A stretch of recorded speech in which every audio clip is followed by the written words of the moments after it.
Hey guys, welcome to the Lovin Dubai Show podcast. Please hit that subscribe button, we'd really appreciate it. Our top stories today, Emiratisation targets are reaching small to medium private companies. We're talking about why it's happening and also the incredible success Emiratisation has had so far. And I'm sure you guys have seen these visuals circulating on your social media platforms of what exactly is happening in India right now with landslides and rainfalls, monsoon season. A lot of visitors and tourists have been left stranded. And that too, Konnen, a Dubai resident, is one of them. And we spoke about her situation and what many others are going through in India right now. And later in the show, the bougiest news in the airline aviation industry right now, Emirates has just launched its own private charter service. Stay tuned.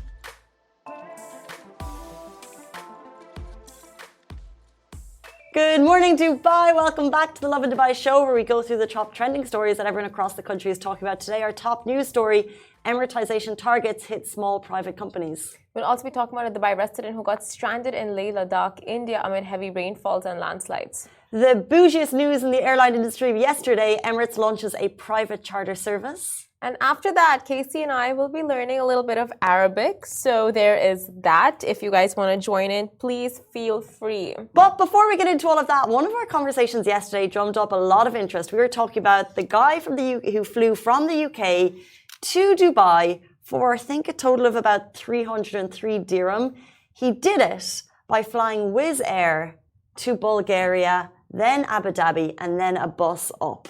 For a total of 303 dirham. He said it took a lot of planning. That's how he did it. So we put the question to you on Instagram. Do you rather budget or convenience? Budget or convenience, the age-old debate, right? But it really depends on your state at the time. You know what I mean? You know what I mean? Yeah. Yeah. But I mean, for me, I would choose convenience over budget. But depending on my state, I would go for budget, but mostly convenience. What about you? This is what we spoke about yesterday, is that when I had more holidays, when I was teaching, I took the longer flights. Yeah. Because you had more time to rest on either side. So now I would 100% go for convenience. So give me the direct or the one stop to get home to Ireland. Yeah. One stop or direct. I'm doing one stop this summer because it's very pricey. However, there is a marked difference between the price I've paid to get that flight home right now versus 300 dirham to get to the UK. 300. So although I'll always say, right, in my stage in life, mid-30s, I'll always go convenience. But when you see that massive difference in costs, am I still saying convenience? That would make me, if I hadn't booked my flights, I'd be searching that route 100% to see what's the best time I could get. 100%. You're right. Completely depending on situations. But anyway, we put up the poll yesterday. So 95 votes for convenience, which is 56%, and 44% for budget friendly, which is 75 votes. So we have people choosing convenience over budget, and that is how Dubai runs. That's what Dubai is like business scale. I know, but I disagree. I think when it's easy to say convenience. We're like, yeah, we'll take the bougie option. But when it comes down to cold hard cash, there is a reason Wizz Air and Ryanair are some of the most successful airlines. Well, Ryanair is one of the most successful airlines in the world. It's the most budget possible. The interiors are budget. You pay for every little last leg of that trip. Why is it successful? Because we want a cheaper price. Yeah. There have been talks about removing the seats on Ryanair flights, packing people in like a bus. I don't think it's going to happen, safety and all of that. But they look at the minimal cost to get you on an airplane from A to B, and we pay it because we want budget. So although we say convenience, I think we all still like a cheaper cost at the end of the day. If it's the same location, same time, we'll go for the budget. Yeah, 100%. Like if I were in Abu Dhabi and like I had the option of Wizz Air instead of like, commuting from Dubai to Abu Dhabi, I would have probably gone for that option as well. But like Dubai's whole business model runs on convenience over budget, right? Like, for example, InstaShop as an app, right? Like it's just convenience of grocery shopping. Right? And then you have Carrefour, convenience of fueling up instead of going to the petrol pumps. They're outside right now. Oh, they're washing my car. I saw on the way in. I'm like, oh, Casey, getting a morning errand sorted. But yeah, that's true. But then Cafu, they don't. This isn't on that, but they don't charge you extra for the coming. It's the same price as the fuel station. Okay, according to the ads. But okay, fine. If in the case they do increase their prices by, let's say, 10, 20 dirhams, I feel like customers would still be willing to take that service up just for the convenience of it. Yeah. Right? I'm not going to say publicly because I don't want them to hear that I would pay a little extra for the Please don't for the increase premium it. because Oh, no. having to find a petrol station that doesn't have a queue and everything at the right times before after work. See, now Emirates have, like, for business classes, they have pick up and drop off services, right? Like chauffeur services. Now, if they introduce it for economy, would someone pay an extra 50, 100 dirhams for it? Convenience, maybe, instead of cabbing it or metroing it or taking a taxi. It's like if you have that convenience added to things, people would very much consider it big time, and especially in the city. I think, as you said, it's at the very beginning of this conversation, it's very much situational based. So, for example, there's a marhaba service at the airport, and they'll come and they'll meet you and they'll take you through it, so you skip the queues. I may not do that now if I'm traveling solo. However, if you have a family, if you have 3 kids who are going to be running through an airport, that couple of 100 dirhams is looking like a very tempting price to pay for the luxury of not queuing with your kids and getting through the airport. So I think it really is situational based, and then depending on what you need. Learning from me as a kid, learning from myself, when I have kids and go to the airport, I'm going to blindfold them. And as I'm walking through duty free, they're going to be blindfolded. So true. They're not going to look anywhere. Straight to the lounge or straight to the boarding gate. And we're going to sit there on the chairs with a book in their face. Nothing else. I think there's parents watching you right now being like, good luck, Simran. Good luck when you have kids trying to blindfold your kids through an airport. There'll be media talking about it. I don't know how my mum did it. There's 6 of us in a family, and she would take us solo on trips when I was about 5, 6 years old. Steps the stairs, 6 kids. How did she do that? Have you seen Modern Family? We had loads of blindfolds. It was so digressing, but I just have to say this Modern Family. There was a scene where they take Lily, their youngest kid, to Disneyland. And in Disneyland, she's wearing a backpack with like a leash. So anytime she tries running away, they're like, no.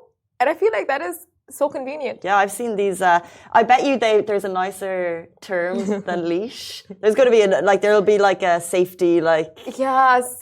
Don't call it a leash. But no, I'm for it. A safety mechanism. You've seen it at the beach. People just put poles in, and then the kids will have hours of fun. Parents love you. Okay, jumping into our top story this morning. This is about Emiratisation reaching small to medium private companies in the country. This was announced yesterday by the ministry, the expansion of private sector establishments pool subject to the Emiratisation targets. So it will now include companies and individual establishments with a workforce ranging from 20 to 49 employees in specific economic activities. The decision aims to increase the number of Emirates employees and employed in targeted establishments across 14 economic sectors, requiring them to hire at least one UAE citizen in 2024 and another in 2025. So, as we said, if your company has 20 to 49 employees, Emiratisation is now reaching your company, and if you do not have an Emirati citizen working by 2024, you'll face a contribution of 96,000 dirham, and that will ramp up in 2025. Now, it's not every sector, so they've listed out what the sectors are. Information and communications, financial and insurance activities, real estate, professional and technical activities, administrative and support services, arts and entertainment, mining and quarrying, transformative industries, education, healthcare, social work, construction, wholesale and retail, transportation and warehousing, and hospitality and residency services. I think other countries can really take a page out of the UAE's books on how they handle like expats growing, like the growing population of expats, versus like taking care of their citizens, making sure they are all like handled in terms of the workforce, that it's balanced and that expats don't completely take over the workforce and put UAE citizens out of it. So this is just honestly like great system that they have put in place to ensure their security. True, it's a great system, and there's been great success in the last couple of years since they've started talking about Emiratisation. We're at the highest levels yet, with around 79,000 Emiratis employed in nearly 17,000 private sector companies as of July 7th. So now that's why the efforts are expanding to small to medium companies, because there's been such great success with the larger companies. Of course, if the UAE is rolling it out, how can you not expect anything but success? It's just a given at this point, you know. That reminds me of that video I saw yesterday. It was an old media interview that was dug up about it was a UK presenter questioning an Emirati about the success of Dubai, and he said people have bet against Dubai and they lost, and then they will continue to lose. Yes. If you're choosing to bet against Dubai, which was kind of like a media trend a few years ago, not so much anymore, by the way, but people are betting against Dubai. They were losing at that time, and they will still continue to lose. That is so true. Like now, if you overhear conversations in groups, right, and anyone goes like, oh, I'm thinking of moving out of Dubai, I'm thinking of moving to this place or that place, everyone's just like a general consensus is why? Like right now, the only place that you can pretty much ensure like, you know, safety, ensure the economy is like growing is Dubai. Like everywhere else, it's just inflation and recession, and like you're seeing things like really, you know, just going for a downfall. But Dubai, you can bet on the city, you can bet on this country as a whole. So yeah, pretty much the general consensus is the same. But we move on to our next story. North India faces heavy rainfall and landslides. So as heavy rainfalls and floods wreak havoc across North India, individuals from different parts of the world find themselves caught in the chaos. A Dubai resident named Konen, aka Cruising Cravings, embarked on a trip to Leh Ladakh, only to unexpectedly get stranded due to the adverse weather conditions. Her situation sheds light on the challenges faced by many who are now anxiously waiting for the situation to improve. So Konen, a content creator, had recently set out on a trip to Leh Ladakh in India to capture the region's natural beauty for her travel vlog. However, downpours disrupted her plans and left her unable to return to the city. So the sudden turn of events has put her in a position of uncertainty as she awaits calmer weather conditions to make her journey back. While Kanen's predicament highlights her personal experience, it is important to acknowledge the broader impact of the severe weather conditions in North India. So Himachal Pradesh and Uttarakhand are grappling with torrential downpours which have resulted in loss of life of more than 25 people and are causing significant disruptions to transport routes. Individuals are waiting for conditions to stabilize and for routes to be reopened. The safety and well-being of all those affected remain a priority during these challenging times. And as India continues to grapple with the consequences of severe weather, which I know is affecting a number of countries right now, our thoughts go out to Konen and all those who find themselves stranded in Leh Ladakh and other affected regions. So floods resulting from monsoon season have devastated various parts of the country, including Himachal Pradesh, Punjab, Haryana, Delhi, and other regions. And we're seeing horrific visuals of the floods and just what is happening as a result of the monsoon season. And like, you know, we're seeing cars getting crushed. We're seeing just homes that have been there for years, just, you know, being torn down. It's a like very, very sad visuals and a very sad situation that India is dealing with right now.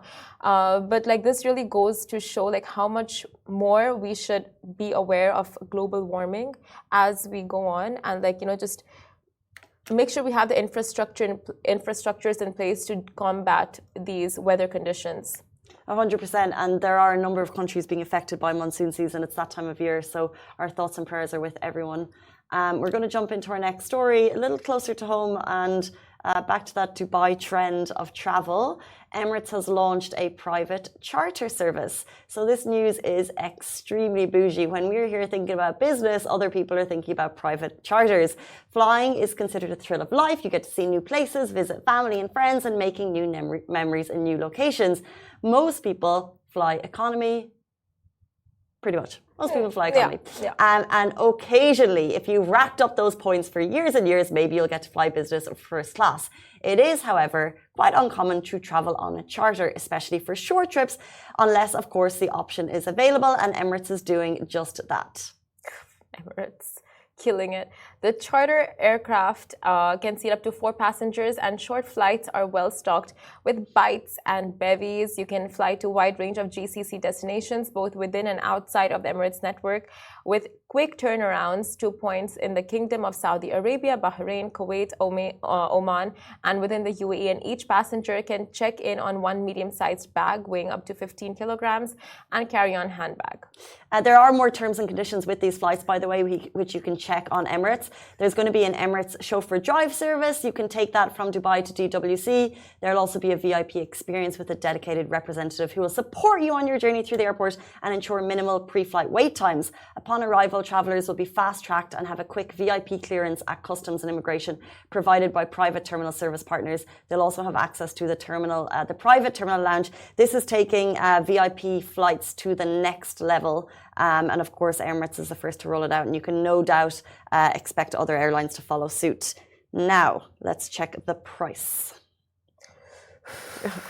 I don't actually know if it's available on the website yet. This is where we put the suspense music. Cue suspense music. I don't think it gives you. I don't even know how to check. Dun, dun, dun, dun. Dun, dun, dun. I don't. Let me guess. Fine, for one person, the flight maybe I would say you probably. Do you think you'd have to book the flight out for the 4 people, or do you think you can just because it's not like they're going to be running right per passenger? You're right. Okay, so for like a full charter flight, I would say 30,000 dirhams. I'll estimate 30,000 dirhams. If someone from Emirates is watching right now, they'll think, why on earth are they checking the regular website? Because the option's not there. There's going to be, I'm seeing here now, there's economy, there's premium economy, business class, and first class available on the regular. That was just a guess. That is not what the price is. I have no idea. It's not on the website. It's probably either soon to come or there's a separate, or also in the original information, they said contact if you would like specific extras, or are there essentials you want to add to your trip, you can contact your travel booking representative. So maybe there are travel booking representatives for this service. However, it's just interesting to see in general the demand for this type of travel. We see more and more millionaires are moving to Dubai this year. Second country in the world which is most attractive to high net worth individuals. So of course those millionaires will want different ways to travel. Emirates is making that service available, and they're using DWC to do it. For sure. And with that, like we spoke about, convenience, right? Like you get all of the security, you get the privacy, you get all of that. And Emirates charter, like already Emirates business class, first class A380s are just so magnificent.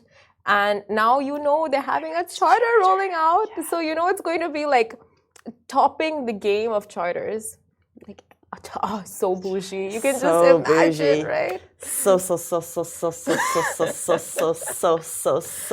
you have it's charter. Beyond the level of bougie that we could ever expect to experience in our life. I've not even experienced A380 bougie. So imagine an Emirates charter bougie. I don't even know how to like. It's a level we can, It's a level we'll think about. Dream big, when those Karen coins come through. How are they doing, by the way? Stuck in a matrix. The Karen crypto coin. Karen crypto coin. Did we make really invest in it? I don't know. It was just like. If you're new to the show, on that whole crypto buzz, Simran and I talked a lot about how we would learn the market, how we would invest, and Simran was quite keen on this Karen coin. But maybe we made a good decision to not invest in it. We really did. We really, really did. It was like I saw Dogecoin, a meme coin picking up. I'm like, okay, are meme coins the trend now? And now meme coins are not the trend. It's just so confusing. I don't like this business. It's not for me. I'm going to step away. I'm not even going to talk about investments unless it's like the UAE has something to say about Unless we can invest. I like when Dia opens the market and we can invest in that, because you're investing in the country that you feel so passionately about. Yes. The crypto stuff is just, I don't get it. I do get it, but I feel like you need to properly monitor and understand, and it takes time, so it's not something you can just jump on the bandwagon when the likes of you and me are talking about on the show. I think it's gone too far past the fact that it's a trend and you'll be able to make a lot of money on it. But does it happen to you? It's like in like when you're in a group, right? And any conversation comes about the metaverse or Web3 and crypto, it's like in your head the Simpsons song is playing, like the theme song, like you've zoned out. And how? No? Well, the Simpsons song doesn't play, but I get it. But I actually feel like, thank God for Threads, because finally people can Zuck has took a step down from the meta, brought it back to our level, and now I have something. Now it's like I have an app that I can get totally involved in. Now I don't even know where is my time. Should it be on Facebook? Should it be on Instagram? Should it be on Threads? Is anyone having that difficulty with Threads and or Instagram? shopping apps. I don't know where I'm meant to be right now, but I think it needs time to settle. And shopping apps. Duh. Okay, it's 8:50, which means today, if you've joined the show for any length of time, Simran and I are trying to learn Arabic one word or phrase at a time. We're trying to learn words that we can use in everyday conversation. We would like your help. So, Ana Asfa, if you have missed Arabic word of the day because it's been some time, Ma Edekar, my Arabic words. Wow. I said, I am sorry, something, and then I said, I don't remember. Edekar. You are literally like a fluent at this point. So Lish. good. Lish is why? Yeah. No, not I don't even know I don't even know how to answer. Okay, so should we go today's phrase? Thank you, Al Ramsa Institute. We follow you on Instagram. We love you, and we take the phrases from you. You're amazing. Yes. Today's phrase is consider it done. Let's do it. Should I play it? Consider it done. So you guys... How to say consider it done in Emirati Arabic. It's a pure Khaliji way. فالك طيب. فالك. طيب. It's in a pure Khaliji way. فالك to say طيب. consider it done. فالك. طيب. This is for a male, and if you want to say it for a female, That's right. it's فالك طيب. Falij Taib for a female. We're learning the female ones. Falij Taib. Falij Taib. Cool. Sounds good. Falij Taib. Taib. Falij Taib. Okay, so let's give scenarios. Now you're in the office. A colleague comes up to you and goes like, we have this... Falij Taib. We have this... Falij Taib. Falij Taib. You didn't even... Falij Taib. But you didn't even hear what I was going to say.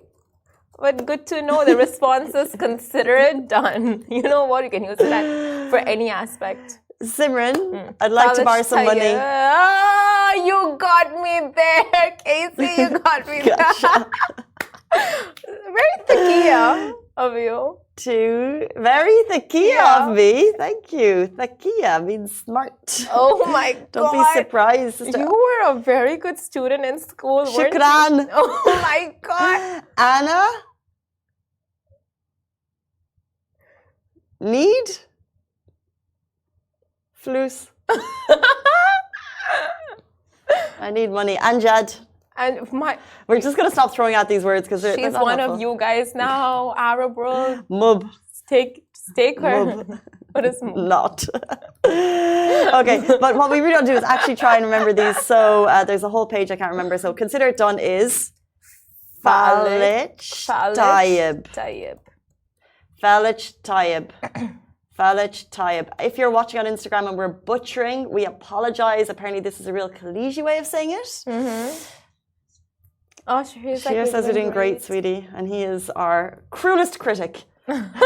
He really is, though. It's not even a joke. Would you like to put consider done into a sentence?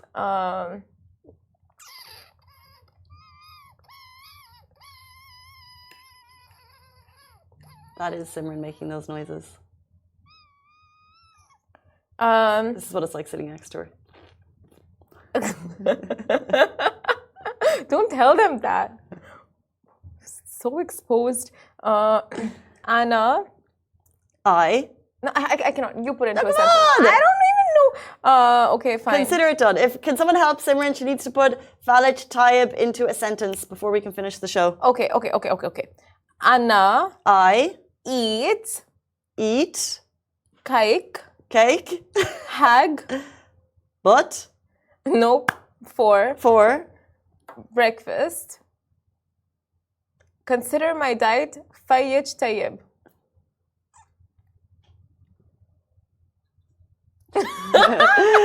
So it's 8:53 and the show Falij Taib. Goodbye from me. A massive thank you to all those tuning in, and a big thank you to our producer Shahir and all the behind the scenes crew members like Ali Baba, Ali Khalil and Parth. This was a Lovin Dubai production as part of Augustus Media Podcast Network.